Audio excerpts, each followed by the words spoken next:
Welcome to December Fun. So today we are going to, I'm going to show you how to do a rag wreath. So it's very simple, it's pretty inexpensive, and it's kind of fun. So the things that you will need is a foam wreath form, and you can do whatever size that you want. I found these at Dollar Tree.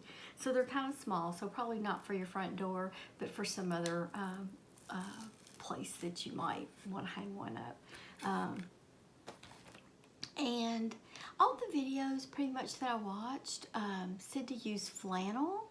And I decided that I would use fleece instead, just because it's, they talked about the flannel being soft and the fleece is even softer. And so this, I bought one of the little throw blankets that you can get for like $2.50, and then I just cut it. This, you cut your fabric into squares. So that's your first step. So you need you need your fabric, whatever it is. If you're not using fleece, you want to make sure that you're looking at a woven fabric, so that you've truly got your design on both sides of the fabric. You know, some things are just more printed, and so but you want to have your design to show up on both sides. So you need that. You need a little something to embellish it with, and I'll show you some of that later. You're gonna need a lot of stick pins, okay? I think I've used probably about 100 in here. And then you're gonna need something to cut your fabric with. I used this handy dandy mat that is designed for that, and this roller. Oh my goodness, I had never used one before, and that was really cool. It made cutting it very quick and easy. I'm going to use scissors to cut my ribbon in a few minutes. The other thing that you can do is you can use the pinking shears to cut your fabric. If you're using, you want to want the pinking shears if you're using flannel or some other kind of material. You could just use regular scissors to do the fleece. You are going to need to be able to measure it. So this pad was really nice for that, but you could use a ruler, a yardstick, whatever you have.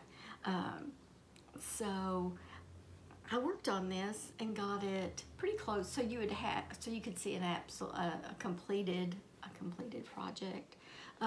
What I'm gonna do is I did something different. Imagine that, me doing something different than what the directions called for. It just called to put your squares on, but I decided that it was a much better finished product if you had the whole thing covered, and it didn't call to cover the whole thing.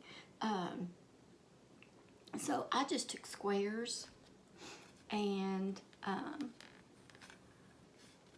I just used my pins and I pinned them on.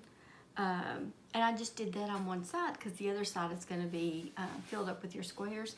The other thing you could do would be to cut like some strips and just wrap it and pin randomly and go all the way around it. Likely that's what I would do the next time.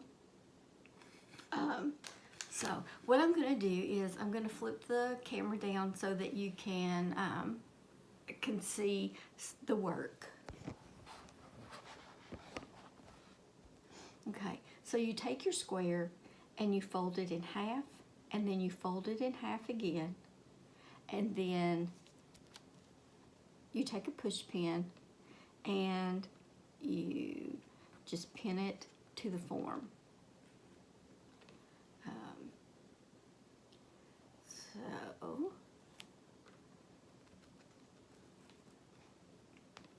and you do multiple layers of these, and that way is how you get it to be full and to be completely covered.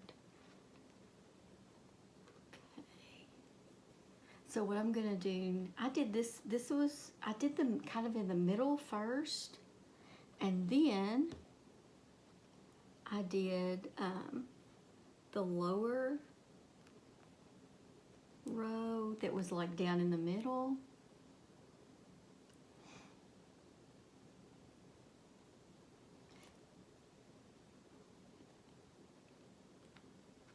These do not, I mean, you want them basically to all be the same, and what I'm using is a 3-inch square, okay? So you can see that that is all covered up. So now we're gonna go to the outside.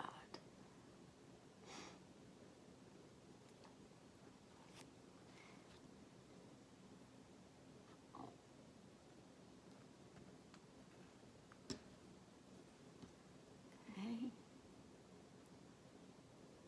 And for the most part, I did 3 rows. And then I would just look at the area, and if I thought that I needed to fill in with another one, I just did that in order to make it be full and to not, well, and to begin with, all I had was, I didn't have anything on the back part of the form, so I was trying to make sure that I was covering up all that green. And then as I was working on it, I decided that I really wanted that to be completely covered. Okay, all right. You can see that it's full, it's soft. And then you need a little bit of embellishment somewhere. So you can use whatever that you want. These colors to me suggested a snowman. And I will tell you that right now, it is not easy to find a lot of the materials that you might normally use.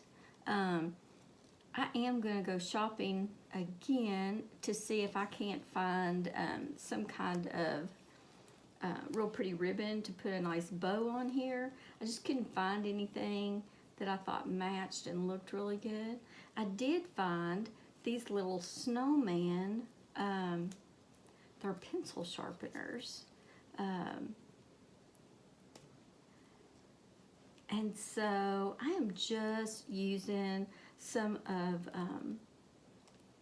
some ribbon, some little ribbon to tie these on. I'm gonna tie a couple of them on here.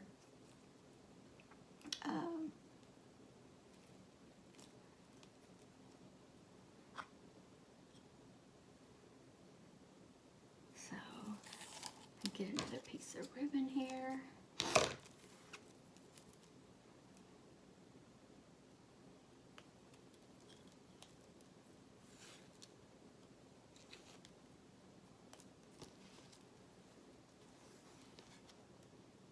This didn't take long at all. I just sit down and while I was watching a Christmas movie, I had got everything cut out and ready, and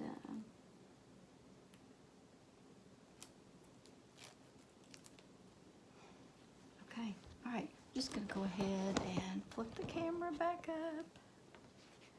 Okay, so here we go. We've got our little wreath with our little snowman on there, and like I said, I want a nice bow, but all the ribbon that I could find yesterday was red, and red just wasn't, I just wasn't feeling that for this wreath. So it's quick, it's easy, it's inexpensive. The form I got at the Dollar Tree, so $1. I got the blanket, and like I completed this, and I've still got all this left.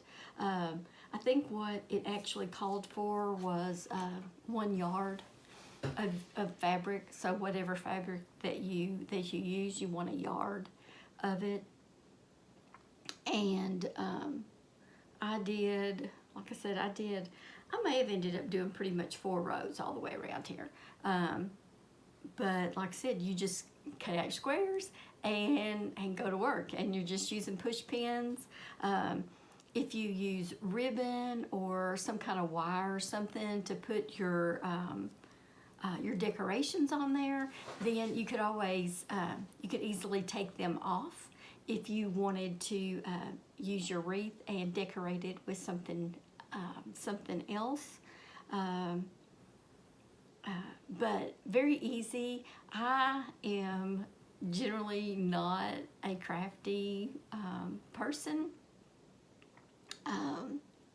But I always think that the things that people do are so really, really nice. And so I thought, I'm going to give this a try. I am going to do another video. I have another rag wreath that that's also fun and easy and inexpensive to do. So, so I'll be doing another segment to show you the other rag wreath. And just be on the lookout for December fun. There will be some crafts, and there will be some candy making. We'll do some candy and truffles and things like that to kind of expand out on the Thursday sweet treats. And I don't know, may find something else to throw in there too. So between, so in the next week and a half, I think that you will run across quite a few videos to watch. So I hope that you're having a great day. And if you already are crafty, then if you've not ever done this, it's I found it enjoyable to do. If you are just like one of those people that says, I can't do that kind of stuff, this is easy. If I can do it, anybody can do it. So give it a try, have some fun, and so I'll be back later. Bye, guys.